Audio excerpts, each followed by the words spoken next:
Si, quand il sortait avec vous, s'il vous avait dit « je t'aime tellement, je t'aime, je t'aime », s'il avait dit « mais j'ai un gros problème », « quoi donc chérie, je suis amoureux de Jane ».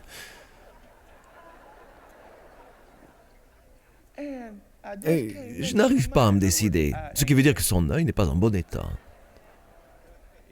Et il n'a pas un regard net. Qu'est-ce que vous auriez répondu? Non, non, ça ne va pas. D'accord? D'ailleurs, je pense que la réponse aurait été plus ferme que cela, non? Il cherche à atteindre chaque continent avec la parole de Dieu. Le pasteur Keith Butler enseigne la parole de Dieu. Il s'y efforce et il touche le monde. Et maintenant, voici pour l'enseignement d'aujourd'hui le pasteur Keith Butler. Nous allons lire ici le verset 32, le verset 33. C'est le Seigneur Jésus qui parle, si vous avez l'édition écrite en rouge. Et Jésus a dit, « En effet, tout cela, ce sont les membres des autres peuples qui le recherchent.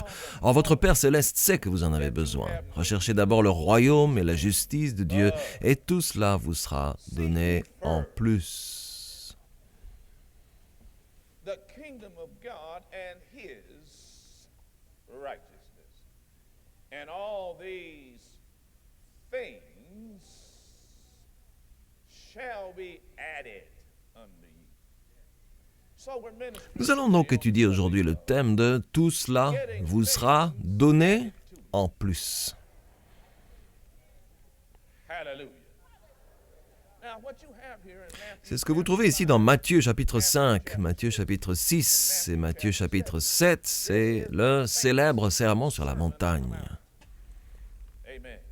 Boy, this Les amis, le sermon sur la montagne regorge d'un tas de choses. Ce que le Seigneur Jésus devait dire, les choses qu'il a commencé à leur enseigner. Heureux ceux qui ont le cœur pur, car ils verront Dieu. talked about what On y parle de ce que vous faites quand les gens font certaines choses. and many other things. Et il y a beaucoup d'autres choses dont parle Jésus. On y trouve toutes les règles de base. Le sermon sur la montagne constituait les règles de base du royaume des cieux. Cela pourrait prendre, j'en aurais bien pour 3 mois à prêcher là-dessus, rien que pour les chapitres allant de 5 à 7. Et il y a tellement à dire de cela. On va juste jeter un œil sur ce que Jésus devait dire au milieu de ça. Du sermon sur la montagne, dans Matthieu chapitre 6. Jésus dit un certain nombre de choses. Premièrement, les 2 premiers versets traitent de ce que vous faites quand vous donnez aux pauvres. Et ce qu'il en dit est que, si vous le faites pour que les gens disent que vous êtes un bon gars et vous donnent l'accolade, il vous dit que vous êtes récompensé. Il va encore plus loin, il dit que si vous priez en public et que vous le faites de manière à ce que on puisse vous voir et vous entendre en disant « Voilà une personne spirituelle », il dit « C'est bien, vous êtes récompensé ». Ensuite, il va encore plus loin. Dans le même chapitre, il dit « Si vous jeûnez à en avoir le visage défait et vous avez l'air de... Vous savez, vous jeûnez au point que les gens disent « Oh, comme vous êtes spirituel », vous souffrez pour Dieu. Il dit « Vous êtes récompensé ».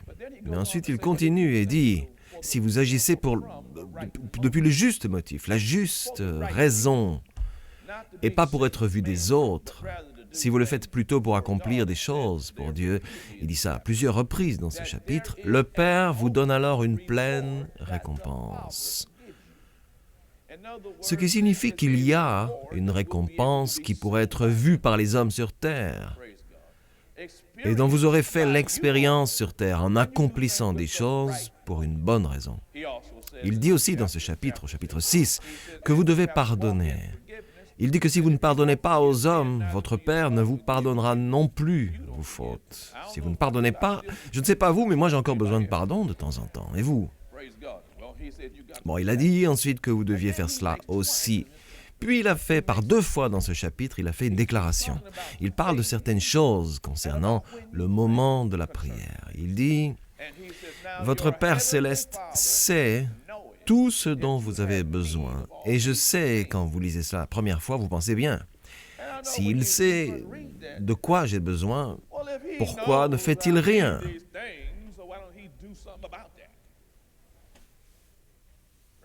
D'accord? Je vais répondre à ça. Il y a une raison, au nom de Jésus, mais avant d'en arriver là, Nous allons reprendre et commencer la lecture au verset 19. Une chose encore avant de commencer la lecture au verset 19. Tous les enseignements du Sermon de la montagne, chapitres 5 à 7, même s'ils se trouvent dans ce qu'on appelle le Nouveau Testament, se passent en fait dans les derniers jours de l'Ancien Testament.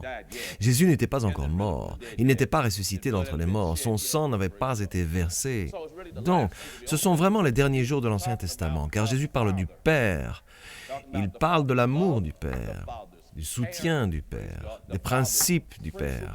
Et chaque chose que Jésus a accomplie, il l'a accomplie à cause du Père. Souvenez-vous de ce que Jésus a dit dans Saint Jean, chapitre 14, chapitre 8, chapitre 5, à d'autres endroits. Jésus a dit, « Les paroles que je vous dis, je ne les dis pas de moi-même, je dis seulement les paroles dictées par le Père. Je ne fais rien de moi-même, sinon ce que je vois le Père accomplir. » Il a dit, quand je partirai, j'enverrai l'Esprit Saint. Dans Jean chapitre 16, verset 13, il a dit que le Saint-Esprit ne parlerait pas de lui-même, mais qu'il dirait seulement les paroles que le Père lui a dit de dire, de vous dire. Autrement dit, ça concerne encore le Père, aujourd'hui encore. Merci Seigneur.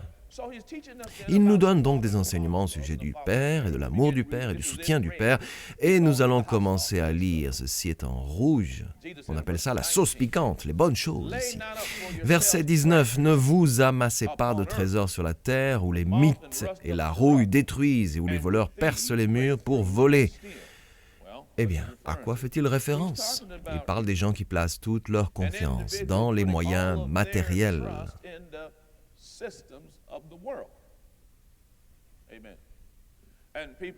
Les gens se contentent d'essayer d'accumuler ces biens matériels. Et si vous n'avez pas tiré les leçons, vous pourriez le faire maintenant. Il y a eu un signal d'alarme en 2008 et on va avoir de plus en plus de choses de ce genre. Il y a eu un signal d'alarme. Que s'est-il passé? Les gens ont découvert ce que leur rapportait leur fonds de pension et ils ont constaté que la valeur de leurs biens immobiliers avait fortement baissé. Tout cela s'est produit. Ces biens, 12 000 milliards de dollars ont été perdus du jour au lendemain, en septembre 2008, du jour au lendemain. Du jour au lendemain, votre maison perd 30% de sa valeur. Vous vous en souvenez? Vous vous en souvenez de ce qui s'est passé avec toutes vos actions, leurs valeurs, et ainsi de suite? Autrement dit, ce qu'il dit avec ça, c'est les mythes et la rouille détruisent. C'est que si vous agissez uniquement en fonction des biens matériels et selon cette voie matérialiste où sont concernées les choses de la chair, comprenez bien que cela peut être présent aujourd'hui et pouf, avoir disparu demain. Il dit dans le verset suivant, mais... Verset 20, « Mais amassez-vous des trésors dans le ciel, où les mythes et la rouille ne détruisent pas et où les voleurs ne peuvent pas percer les murs ni voler. » Ce qui signifie que quelque chose qui est accompli dans une optique spirituelle ne sera pas diminué par ce qui arrive dans le monde réel. Criez tous « Amen ». Et puisque vous savez qu'il parle encore de ça, vous lisez le verset 21, « En effet, là où est ton trésor », le mot « en effet » signifie « parce que ». En effet, là où est ton trésor, là aussi sera ton cœur. C'est un principe que vous devez noter et n'oubliez jamais de suivre ce principe à la banque. Parce que si vous voulez vraiment voir où quelqu'un a du cœur sur cette terre, vous n'avez qu'à observer ce qu'ils font avec leur argent et cela vous montrera où se trouve vraiment leur cœur. C'est comme cette femme. Par exemple, cet homme vous dit « Je t'aime, ma chérie, je t'aime, ma chérie, je suis tellement amoureux de toi, chérie. » Et toutes ces choses comme « Je t'aime, ma chérie, je t'aime, ma chérie. » Mais s'il ne peut pas vous donner d'argent, il ne nous aime pas.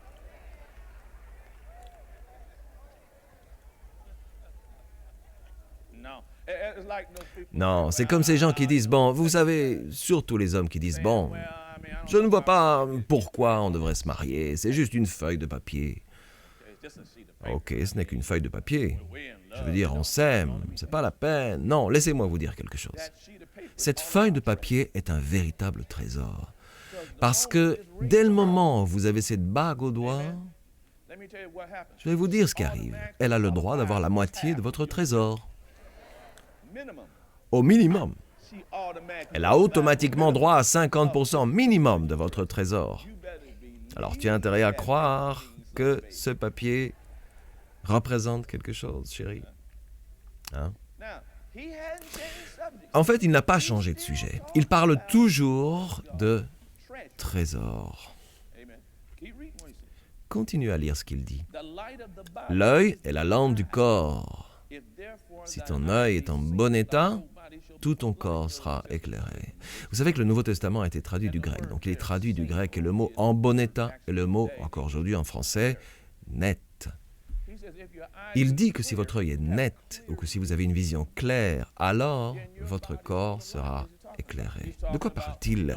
Il parle de savoir où se trouve votre engagement, pas d'être une semence mélangée. not being a mingle, Que voulez-vous dire par mélanger? mingle. Well, else Eh bien, la question est posée ailleurs, dans les Saintes Écritures. Dans l'épître de Jacques, on se réfère à un homme qui a deux esprits. Jacques chapitre 1, on y raconte qu'un homme a deux esprits, ou a l'esprit double, et qu'il est instable dans tout ce qu'il fait. D'accord? praise God. Stand up. Levez-vous, Your wife too. votre femme aussi. Now, if this turn around face people, Tournez-vous face aux gens, laissez-les voir comme vous êtes bien et beau. they've been around here a long time. Ça fait longtemps qu'ils sont ici. I was their pastor, not Pastor Andres. J'ai été leur pasteur, maintenant c'est le pasteur André. Ils ont eu le meilleur de la famille Butler. Ils ont eu les deux hommes de gloire. Ok, d'accord. Bon, maintenant, je vais vous dire quelque chose. Si, quand il sortait avec vous, If he had said, I love you, s'il vous avait dit « Je t'aime tellement, je t'aime, je t'aime », s'il avait dit « Mais j'ai un gros problème. Quoi donc, chérie? Je suis amoureux aussi de Jane. and I just Hey, couldn't make up je my mind. n'arrive In other pas à words, me his eye décider. » Ce qui veut dire que son œil n'est pas en bon état. ain't- he ain't clear yet. Il n'a pas un regard net. Qu'est-ce que vous auriez répondu? No, Ah this ain't non, gonna work, ça ne right? va pas. D'accord? Ça ne va pas. D'ailleurs, je pense que la réponse aurait été un peu plus ferme que ça, non? It would have been stronger than that. wouldn't Elle it? aurait été un peu plus ferme que ça, n'est-ce pas? Elle aurait sans doute été du style « Va-t'en Or at least at ». Ou au moins, au minimum, tu vas te décider tout de suite, au minimum, d'accord? Merci à vous. at minimum, right? Thank you. See, so he's talking about Il parle donc ici de son engagement. Il parle de l'engagement où se trouve votre trésor. Parce qu'il ne change pas de sujet. Le verset suivant dit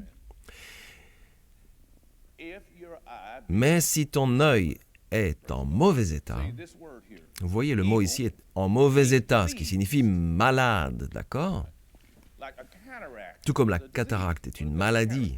Qu'est-ce qui provoque la cataracte? La cataracte rend votre vision opaque, elle l'affecte. Right? Makes it cloudy. D'accord? Elle la rend opaque, elle la If your la eye diminue. be diseased, Il a dit, si ton œil est diminué, tout ton corps sera dans les ténèbres. Si donc la lumière qui est en toi est ténèbre, combien ces ténèbres seront grandes? Il dit donc une fois encore qu'une personne qui n'a pas une vision claire ne récoltera pas then les that bénéfices de la individual lumière. have the benefit of the finality of the light. Everything in light Toute requires chose a besoin pour être dans la lumière, plutôt la vie, excusez-moi, a besoin d'un engagement pour ça. Amen. Requires a commitment. You gotta make Cela that- nécessite un engagement, il faut prendre un engagement pour ça. Alors allez-y, prenez une décision, soyez clair sur ce sujet. Parce que si vous ne vous engagez pas, n'importe quoi peut vous bouleverser. Now, if y'all get with Bon, me, si I'm tout le gonna monde me comprend, je vais enseigner ce matin. But OK? you gotta get with me or else- Mais vous devez tous me comprendre, sinon je vais... I already talked to earlier session. They J'ai got- déjà enseigné à la session d'avant, ils m'ont compris, mais je ne sais pas en ce qui vous concerne, je ne sais Can I pas. get 3 hallelujahs? Je peux avoir 3 alléluia? Praise God. No man can serve 2 masters. Personne ne peut servir 2 maîtres. Il ne parle pas encore de quelque chose d'autre, c'est le même No problème. man can serve Personne ne peut servir 2 He will maîtres either car hate the one il détestera le premier et aimera le second. Pas de juste milieu. or else he will hold Ou il s'attachera au premier et méprisera le second. Vous ne pouvez pas servir Dieu et l'argent. mammon is things. L'argent, les biens matériels. He didn't say you can't. Il n'a pas dit que vous pouviez servir Dieu avec l'argent. His problem is not that you Son problème n'est pas que vous ayez de l'argent. problem is which one. Son problème, c'est de savoir lequel va dominer. Follow? Vous suivez? You can't serve God. Vous ne pouvez pas servir Dieu et l'argent. God or you Vous devez soit servir Dieu, soit servir l'argent. Il continue et il dit, c'est pourquoi, à cause de tout ce que j'ai dit, je vous dis, ne vous inquiétez pas de ce que vous mangerez et boirez pour vivre, ni dont ce vous habillerez votre corps. La vie n'est-elle pas plus que la nourriture, le corps plus que le vêtement? Regardez les oiseaux du ciel. Ils n'ont pas de boulot, ils n'ont pas de salaire, ils n'accumulent pas des comptes épargne. Et votre Père céleste, chaque fois que vous voyez le mot Père, lorsque vous lisez le serment de la montagne, vous devez l'entourer ou le mettre en évidence, ou le surligner, ou ce que vous voulez, mettre une astérisque à côté, ou quoi que ce soit. Et votre Père céleste les nourrit. Ne valez-vous pas beaucoup plus qu'eux? Demandez à votre voisin, crois-tu que tu vaux mieux qu'un pigeon?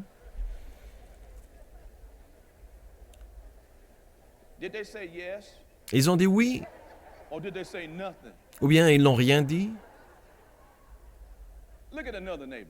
Regardez votre autre voisin, dites à votre voisin, « Je sais que je vaux mieux qu'un pigeon. »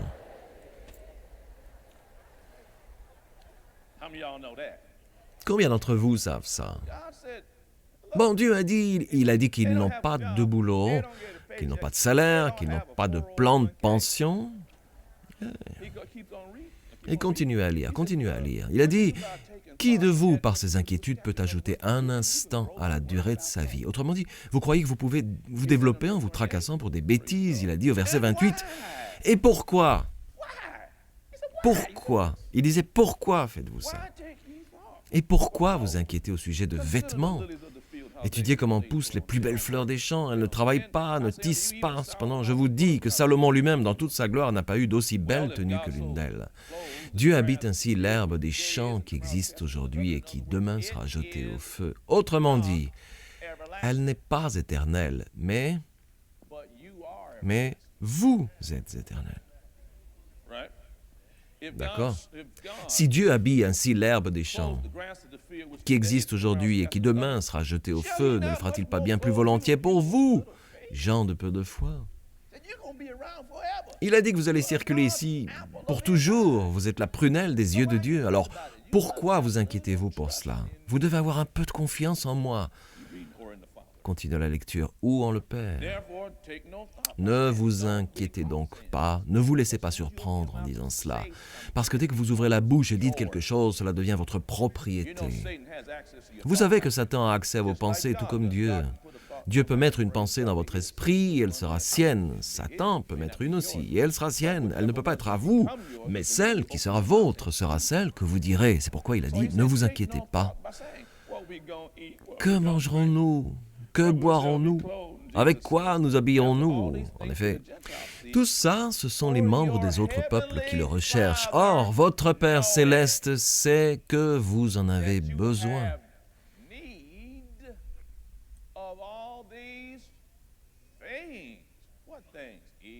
Besoin de quoi? De manger, de boire, de vêtements, des besoins de base, d'accord? Le lendemain prendra soin de lui-même. Chaque jour suffit sa peine. Maintenant, pourquoi voyons-nous cela 2 fois dans le même chapitre? Le Père dit, Jésus dit que cela concerne le Père, il sait déjà. Et nous, on se dit, bon, s'il sait déjà, pourquoi ne fait-il pas quelque chose? Parce qu'il s'agit d'une transaction bilatérale. Dieu et vous devez agir comme des associés. Dans d'autres endroits des Saintes Écritures, il est dit précisément que vous êtes des associés de Dieu. On s'intéresse maintenant au verset 33. Recherchez d'abord. C'est après que Dieu sache que vous aviez besoin de cela. Il le sait déjà. Il ne le découvre pas quand vous commencez à prier et à dire « Seigneur, je n'arrive pas à payer ma facture ». Il ne l'a pas découvert à ce moment-là. Il a dit, verset 33, « Recherchez d'abord le royaume de Dieu et ça, pas là, mais ça ». Et on appelle ça, comment? Un pronom personnel, je crois. J'ai oublié, j'ai quitté le collège depuis quelques dizaines d'années. J'ai oublié, bon, peu importe. Et sa justice. Et tout cela vous sera donné en plus. Bon, il donne ensuite 2 instructions qui doivent prendre place avant que les choses ne soient données en plus, même si le Père connaît vos besoins. Nous regardons alors notre partie contre sa partie. Je peux vous dire une chose de la partie de Dieu, c'est que vous ne devez pas vous inquiéter concernant le fait de tenir sa promesse. Criez Amen, tout le monde. Donc s'il y a le moindre problème avec ce qui n'est pas donné en plus, cela doit le relever de notre responsabilité quelque part. Alors arrêtez de critiquer Dieu. Très bien. Laissons donc ça et cherchons quelle est notre part. Rechercher sa justice. Le Nouveau Testament est traduit du grec et le mot grec pour justice est dikaiosune. C'est le mot pour équité. Équité. Le dictionnaire Webster vous dira que équité veut dire quoi? Justification. Cela veut dire, ou cela réfère à quelqu'un qui s'assure que la justice sera rendue.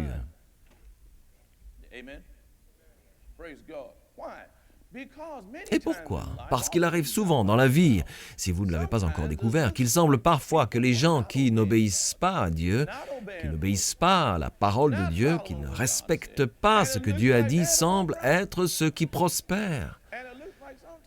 Et on dirait que parfois ceux qui sont en difficulté, qui doivent gérer beaucoup de choses et ne semblent pas avoir le vent en poupe, que ce soit eux qui font ce que Dieu a dit.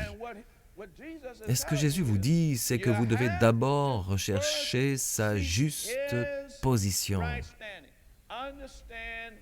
comprendre son équité, savoir que son nom, un des noms du Père dans l'Ancien Testament, est qu'il est le Dieu qui fait les choses justes.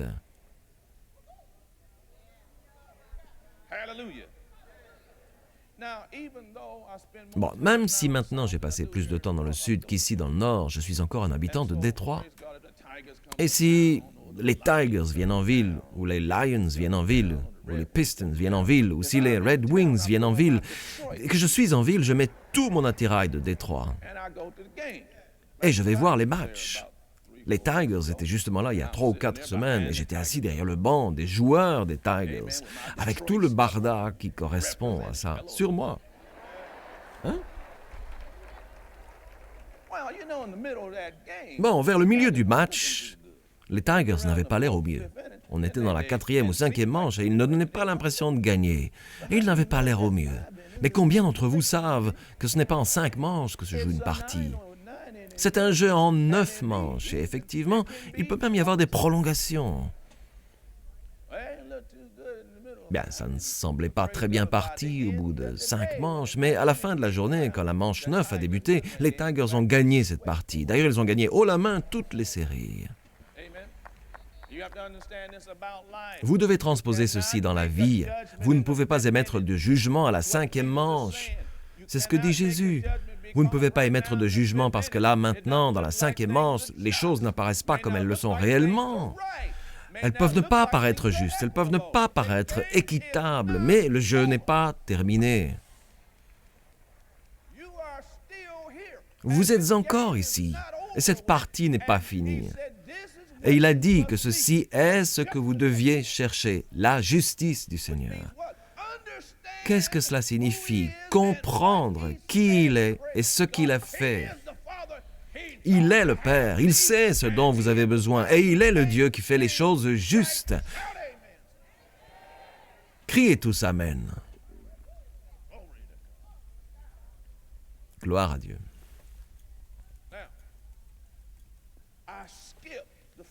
Bon, j'ai sauté la première partie, recherchez d'abord le royaume, pour une raison. Il a dit, recherchez d'abord le royaume de Dieu et revenons d'abord à rechercher d'abord le royaume. Qu'en est-il du royaume de Dieu? Quel est le royaume de Dieu? Le royaume de Dieu est la méthodologie de Dieu. Le royaume de Dieu est la façon dont Dieu fait les choses. Autrement dit, pour le dire clairement, il a dit que votre Père céleste savait que vous aviez besoin de toutes ces choses. Alors vous allez voir ce que dit la parole du Père et découvrir quel est votre rôle et ensuite accomplissez ce rôle.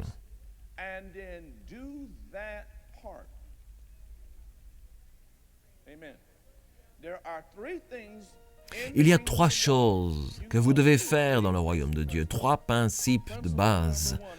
Principe numéro 1 concernant le royaume de Dieu requiert la foi. Prions, Seigneur. Vous voyez, la prière est particulièrement efficace quand vous reconnaissez Jésus-Christ comme votre Seigneur et votre Sauveur. Les Saintes Écritures disent que Dieu nous a tant aimés qu'il a donné son Fils unique.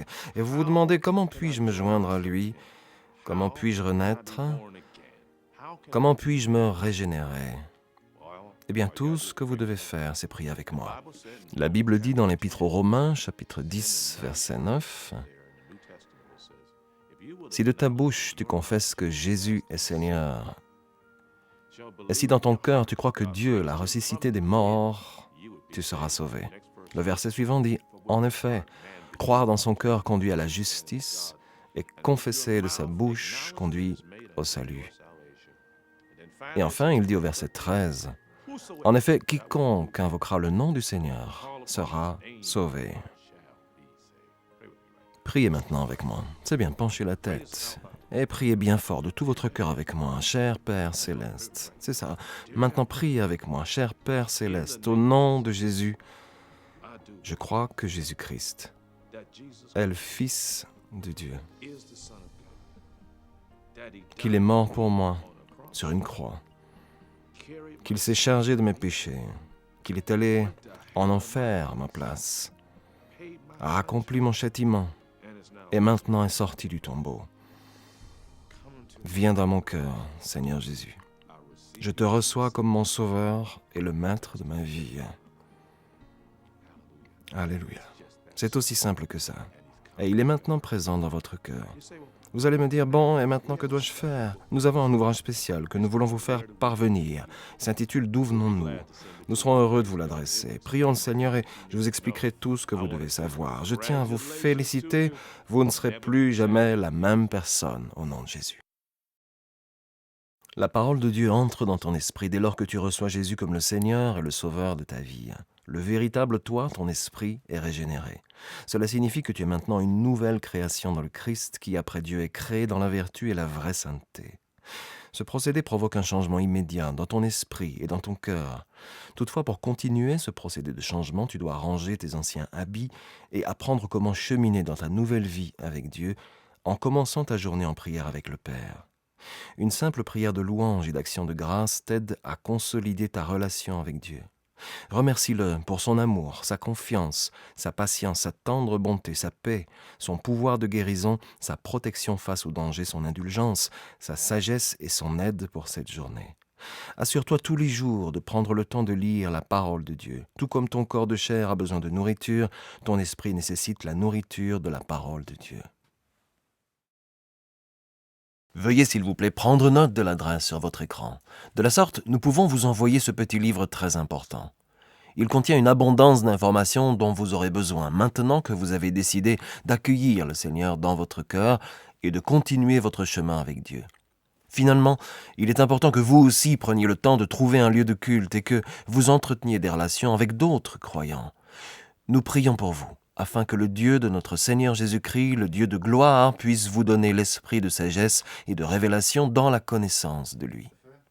Le programme d'aujourd'hui a-t-il été une bénédiction pour vous? Ce que vous avez entendu n'était qu'une partie de son puissant message. Vous pouvez commander la totalité du service d'aujourd'hui sur CD, DVD ou par DVD sous-titré MP3 ou MP4. Il suffit simplement de visiter notre boutique en ligne sur www.keithbutler.org ou d'envoyer un courrier à l'adresse inscrite sur votre écran ou de nous appeler. Commandez ce livre aujourd'hui pour vous-même, un membre de votre famille ou un ami et laissez la parole de Dieu commencer à agir dans votre vie dès maintenant.